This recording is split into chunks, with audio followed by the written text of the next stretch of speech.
Kaden. And Cora.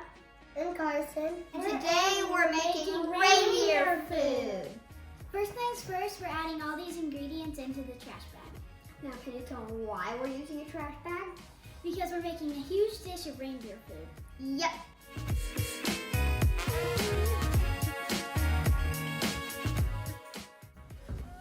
And now we mix. M&M! Okay, it's time for my favorite part. Melt the chocolate. Chocolate's done and it's time to dump it in the bowls. Whoa.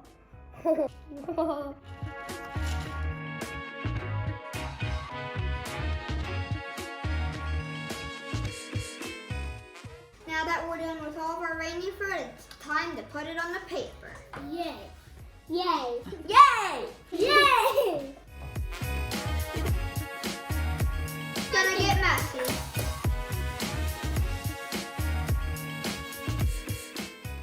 Now that we're finished, it's time to taste test. We may have snuck a little bit, but we're gonna do it for you guys.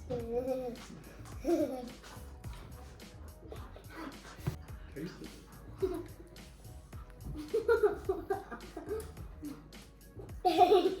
Yummy in my tummy. Yummy. Let's go play Tippy Uppy. Yeah! And that's how you make reindeer food. Thanks for watching. See you in the next one. Bye. Oh, and don't forget to like this video. How do you make boogers dance? No, how do you make snot dance? You put a little snot bubble. You put a little boogie in it. Get it? I get it.